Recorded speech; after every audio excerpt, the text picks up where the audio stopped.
ये तो पीडीएम की 13 जमातों को और सबको पता ही है कि अगर खान साहब को गिरफ्तार करने आए तो फिर क्या होगा। इधर एक ट्वीट जाता है इमरान खान हमारी रेड लाइन है, इधर पहुंचे तो पूरा लाहौर उठ के आ जाता है या पूरा पाकिस्तान उठ के बनीगाला पहुंच जाता है। जब खान साहब बनीगाला होते थे तो उनको पता है कि मईशत की तबाहली का जिम्मेदार भी वो लोग खुद ही हैं, और अगर खान साहब को गिरफ्तार किया तो फिर अवाम को तो कोई नहीं रोक सकता। राधा सारा दिन नाच नाच के घुंघरू तोड़ दिए थे, अब किधर गई हैं वो राधा? 160 रुपए किलो भी आटा नहीं मिल रहा, लोग भूखे मर रहे हैं। अस्सलाम वालेकुम, मैं हुसैन, आप देख रहे हैं नया पाकिस्तान। इस वक्त मैं ज़मान पार्क के बाहर मौजूद हूँ। तकरीबन 26 रोज़ हो गए हैं, यहाँ कारकुनों की कसीर तादाद मौजूद है। सर क्या कहना चाहेंगे, आप अपनी फैमिली के साथ यहाँ मौजूद हैं, क्या वजह आने की? वजह यही है कि जी इस पाकिस्तान को आज़ाद करवाना चाहते हैं। मेरा जो ताल्लुक़ है वो टेक्सटाइल फील्ड के साथ है, मतलब मैं इस चीज़ का यहाँ पे गवाह हूँ कि इस टाइम सारी मिलें बंद हो चुकी हैं, 70 लाख से ज़्यादा लोग बेरोज़गार हो चुके हैं। मैं जहाँ मैं जॉब करता हूँ वहाँ पे 700-800 बंदा काम करता है जी, और सब घरों में गए हुए हैं, हम भी घरों में बैठे हुए हैं। इमरान खान साहब के दौर में यही जिन लोगों की एक मिल थी 2-2 मिलें बनी हैं, और जो डेड यूनिट्स थे वो भी चले हैं। अब इन्होंने एक नया पंडोरा बॉक्स खोल दिया है, जो ज़ीरो रेटेड पे थे एक्सपोर्ट के यूनिट्स, वो सब जो है ना उनकी वो ख़त्म कर दिया गया ज़ीरो रेटेड, और 35 रुपये यूनिट पड़ेगा। आप बताएं मालकान कहाँ से मिलें चलाएंगे, कैसे खर्चे पूरे करेंगे? मतलब ये बदकिस्मती है कि ये जो इस टाइम पीडीएम की जो हुकूमत हमारी आई है, इमरान खान साहब के दौर में 3.5 साल कोई भी इंडस्ट्री हो सब ने दिल भर के कमाया, बहुत सारे लोगों को जॉब्स मिली हैं। ये लोग कहते हैं ना कहाँ है वो नौकरी? ये तो मईशत की बेहतरी के लिए आए थे। हाजा साहब ने आज जो बयान दिया है कि मुल्क डिफ़ॉल्ट हो चुका है, क्या कहेंगे आप इस बयान पे? शर्म नहीं आ रही ऐसा बयान देते? सर उसे तो चाहिए, शर्म करो, हया करो। किसने किया ये डिफ़ॉल्ट? हमने तो नहीं किया, इन्होंने किया 8 महीने में अपने सहूलतकारों के साथ मिल के। अदरवाइज़ हम तो 6% ग्रोथ से जा रहे थे। मैं इंडस्ट्री का गवाह हूँ, जो मैं जॉब करता हूँ, 27-28 साल का मेरा एक्सपीरियंस है।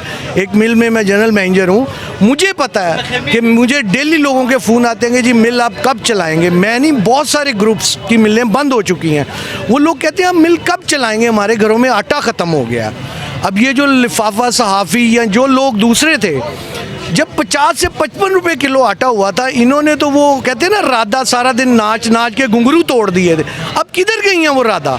160 रुपए किलो भी आटा नहीं मिल रहा, लोग भूखे मर रहे हैं, तबाह हो गई है, इंडस्ट्री तबाह हो गई है, मिलें बंद हो गई हैं, कोई काम नहीं है। 20 रुपये से 35 रुपये यूनिट कर दिए, कहाँ से? देखें इसमें मालकान का कोई कसूर नहीं है, कसूर इन ज़मान पर आने की क्या वजह है? सर हम शुरू से खान साहब को चाहते हैं और खान साहब से मोहब्बत करते हैं, उनसे यकजहती के इजहार के लिए आए हैं, उनकी सेफ्टी के लिए हैं। उन्हें बताना चाहते हैं कि चाहे कोई बड़ा हो या बच्चा हो, सब उनके साथ है।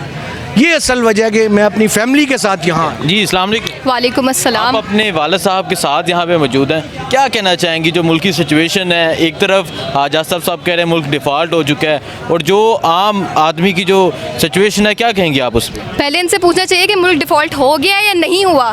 कोई कहता है डिफ़ॉल्ट नहीं हुआ, कोई कहता है डिफ़ॉल्ट होने वाला है, कोई कहता है धाने पे खड़ा है डिफ़ॉल्ट के। पहले पूछ तो ले, बता तो दे हो क्या रहा है यहाँ पे। हाजा साहब कह रहे हैं कि हो चुका है, उन्हें पता है उन्होंने जो कारनामे यहाँ पे किए हैं, क्या कहेंगे आप? ये तो मईशत को बेहतर करने आए थे, इनके पास तजर्बाकार टीम थी, कहाँ है ये सब? वो पूरे पाकिस्तान को नज़र आ रहा है कि कौन सी तजर्बाकार टीम थी और कितना काम किया है और क्या क्या किया। उन्होंने मुल्क को तबाह करके रख दिया है। यहाँ आने का क्या मकसद है? यहाँ आने का मकसद खान साहब को सपोर्ट करना है, आप जैसे अच्छे एंकर्स से बात करना है, क्योंकि हम देखते हैं लिफाफे एंकर्स को भी और अच्छे एंकर्स को एक साइड पे करके हम देखते हैं, पता चलता है इमरान रियाज साहब के साथ क्या हुआ, अयाज अमीर साहब के साथ क्या हुआ, इतने सारे और जर्नलिस्ट हैं जिनके साथ क्या क्या नहीं हुआ। समी इब्राहिम, अरशद शरीफ को कैसे भूल सकते हैं? अरशद शरीफ शहीद का इंशाल्लाह खून कभी आएगा नहीं जाएगा, और उम्मीद है उनको इंसाफ मिलेगा।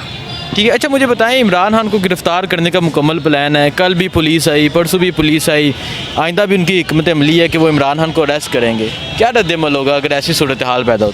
ये तो पीडीएम की 13 जमातों को और सबको पता ही है कि अगर खान साहब को गिरफ्तार करने आए तो फिर क्या होगा। इधर एक ट्वीट जाता है इमरान खान हमारी रेड लाइन है, इधर पहुंचे तो पूरा लाहौर उठ के आ जाता है या पूरा पाकिस्तान उठ के बनीगाला पहुंच जाता है। जब खान साहब बनीगाला होते थे तो उनको पता है कि मईशत की तबाहली का जिम्मेदार भी वो लोग खुद ही हैं, और अगर खान साहब को गिरफ्तार किया तो फिर अवाम को तो कोई नहीं रोक सकता। क्या आप क्या समझते हैं? कल भी पुलिस आई, पुलिस के डाले, परसों भी पुलिस आई और आइंदा भी इनका प्लान है, इमरान खान को जान से मारने तक का प्लान है। क्या कहेंगे आप इस?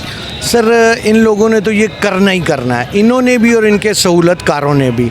लेकिन एक ज़ात है जो ऊपर बैठी हुई है, एक स्कीमें नीचे बनाते हैं लोग, एक वो बनाता होता वही है जो बनाता है। अब तक अगर अल्लाह पाक ने अपनी हिफाजत में खान साहब को रखा है तो आगे भी रखेंगे। ये जो मर्ज़ी कर लें, इंशाअल्लाह खान साहब जीतेंगे, हम उनके साथ खड़े हैं, ये कुछ नहीं कर सकते। हम तो जब से ये कैंप लगा है, मैं तो तब से आ रही हूँ, क्योंकि घर में रहा नहीं जाता। अगर हम घर में भी होती हूँ तो बस वो टीवी लगा के देखते रहते हैं, वीडियोस देखते रहते हैं, आपके प्रोग्राम देखते रहते हैं, क्या हो रहा है क्या हो रहा है, इस तरह के वीलॉग सारे देखते रहते हैं। जहाँ ज़मान पार्क की बात आती है उसको देख रहे हैं क्या हो रहा है, क्योंकि हम इमरान खान साहब जो हैं वो हमारे लिए खड़े हैं।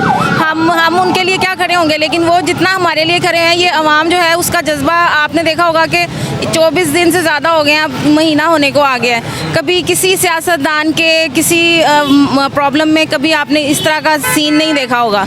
क्यों? क्योंकि ये वाहिद ऐसे हैं कि जिन्होंने अपने लिए कुछ नहीं किया। वो कोई सियासतदान ऐसे मुझे बताएं जी, जो खबरें आती हैं गिरफ्तारी की, पिछले 2 दिन पुलिस आती रही, यहाँ चक्कर लगाती रही, अगर ऐसी नौबत, ऐसी सूरत हाल पैदा होती है, क्या करेंगे? मैं जिस दिन एक दिन थी यहाँ पे, 2 दिन थी बल्कि 2 रातों को, ऐसी रातों को जिस वक्त आ गए हैं जी, आ गए हैं, माल रोड बंद हो गया था, हम सारे बाहर, हम यहाँ पे इतनी सिचुएशन थी ना, बस बिल्कुल एक जज्बा है जिसमें हमें इतना गुस्सा आता है कि जो आप क्या करेंगे? देखिए, हम हमारे लिए वो खड़े हुए हैं, हम क्या करेंगे। देखें, औरत जो होती है, अल्लाह ताला ने एक औरत भी बनाई है, एक मर्द भी बनाया, दोनों को रोल्स दिए हैं, ठीक है। घर में भी देखें ना, एक माँ होती है और एक बाप होता है। अगर बाप का रोल ज़रा मजबूत होता है तो माँ का भी कम नहीं होता। तो इसी तरह लेडीज़ जो हैं उनका रोल है। आज शब मेराज की रात है, दुआओं में याद रखते हैं खान साहब जी। आज मेरा थोड़ी सी तबीयत अपसेट थी, मैंने कहा नहीं हम जाएंगे और आज रात जागना है, तो फिर उसमें ये भी ज़रूर करना है, क्योंकि ये जो है ना, एक एंड में एक पैगाम मैंने लेना, वो मुझसे ज़रूर ले लीजिएगा। लेकिन मैं एक बात जो खान साहब के लिए कहना चाह रही हूँ, क्योंकि वो जज्बा जो यहाँ पे आप देखते हैं ना, वो इसीलिए है क्योंकि वो सिर्फ बाप जिस तरह होता है ना, उस तरह उसने हम सबको ट्रीट किया, उन्होंने अपने लिए कुछ नहीं किया। क्या पैगाम देना? पैगाम जो है वो मेरा ये है, तमाम लोग जो हैं कुरान मजीद को एक दफ़ा ना गो में पढ़ें, जिस लैंग्वेज में आपको समझ आती है। उर्दू हमारी लैंग्वेज है, उससे ज़रा लंबा पार्ट्स को पढ़ें। मसलन जिस तरह एक सूरत शुरू करें तो उसको कंप्लीट करें जी। उससे ये है कि आपको समझ आएगा कि आपके हकूक़ क्या हैं, इंसानों के हकूक़ क्या हैं, हर अल्लाह ताला ने क्या फरमाया। जी नाज़रीन, मुझे दीजिए इजाज़त, अल्लाह हाफ़िज़।